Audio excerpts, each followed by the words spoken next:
ஏழேழு ஜென்மம் தொட்டு இல்லாத வண்ணம் தொட்டு நானே செய்த பொன்னோவியம்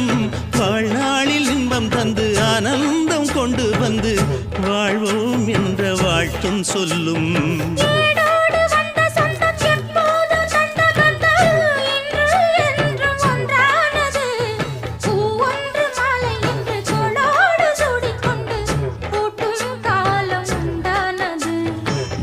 திசை எங்கெங்கும் கொண்டாட ஒட்டி வந்து நம் காதல் பண்பாட வண்ணப்பூவோடு பட்டாட புன்னகையில் உன் மோகம் தொட்டாட இந்த நாள் தானம்மா உந்த நாள் நானம்மா தேனியம்மா அந்த